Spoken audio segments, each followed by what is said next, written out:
विभाजन का कटु सत्य है उसको सम्मिलित किया है अध्ययन के लिए। सबसे पहले दर्द हुआ है तो राहुल जिन्ना पार्टी को हुआ है। जिन्ना और राहुल इनकी सोच एक जैसी और एक दूसरे का पर्याय ये बन चुके हैं।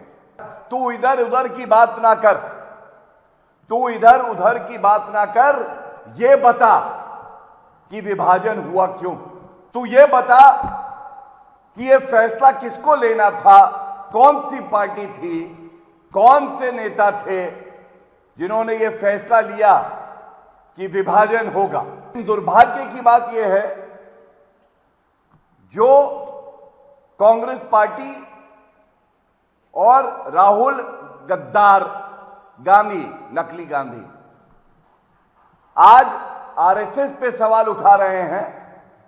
उनको पढ़ना चाहिए इतिहास। एनसीईआरटी ने जो टेक्स्ट बुक्स हैं उसमें एक बदलाव किया है और बदलाव करके जो विभाजन का कटु सत्य है उसको सम्मिलित किया है अध्ययन के लिए। इस सच को रोकने के लिए और सामने ना आए, सबसे पहले दर्द हुआ है तो राहुल जिन्ना पार्टी को हुआ है। और ये कहना गलत नहीं होगा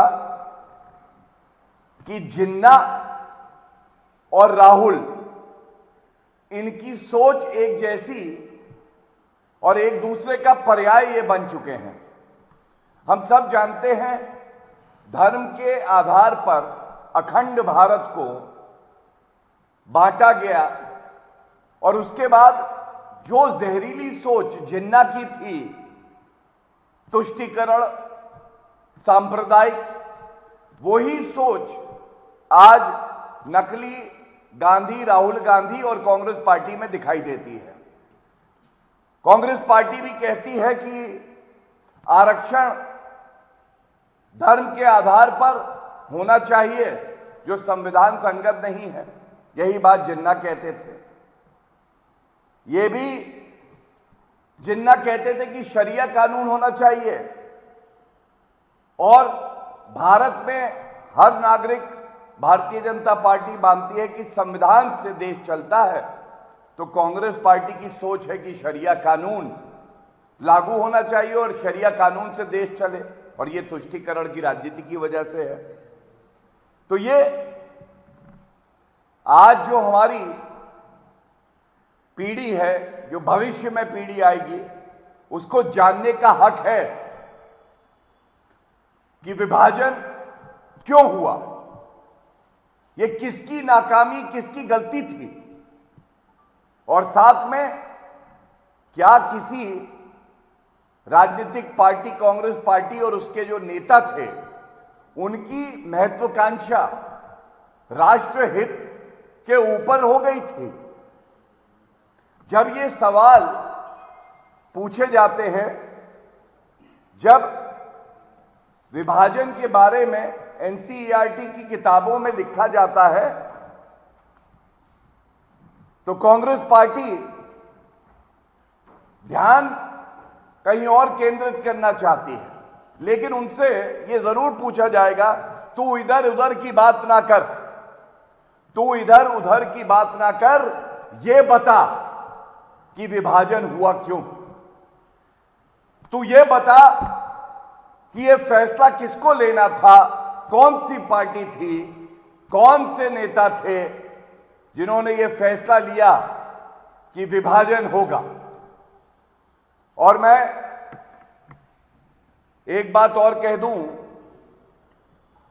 1.5 करोड़ परिवार जो विस्थापित हुए, कई लाख भारतीय बेघर हो गए, महिलाओं पे अत्याचार हुआ, हत्याएं हुई। अगर ये खून बहा, अस्मिता को कुचला गया, तो ये केवल कांग्रेस पार्टी और जवाहरलाल नेहरू, इनकी गलतियों की वजह से। और इसीलिए मैंने कहा, जब स्वयं की महत्वाकांक्षा राष्ट्रहित पे भारी हो जाती है तो ये जो अमिट चोट है ये देश को लगती है और ये हमारे इतिहास में काला धब्बा जो है ये कांग्रेस पार्टी की देन है। बड़े गर्व से ये बात कहता हूं कि आदरणीय प्रधानमंत्री जी ने जब लाल किले की प्राचीर से आरएसएस का नाम लिया तो करोड़ों देशवासी गर्व की अनुभूति कर रहे हैं। लेकिन दुर्भाग्य की बात यह है जो कांग्रेस पार्टी और राहुल गद्दार गांधी, नकली गांधी, आज आरएसएस पे सवाल उठा रहे हैं। उनको पढ़ना चाहिए इतिहास। क्या यह सत्य नहीं है कि जवाहरलाल नेहरू जी ने 1963 में जब गणतंत्र दिवस की परेड में, क्योंकि आरएसएस ने अहम भूमिका निभाई थी भारत चीन युद्ध में और भारत की सेवा करी, नागरिकों की सेवा करी, तो उनको आमंत्रित किया।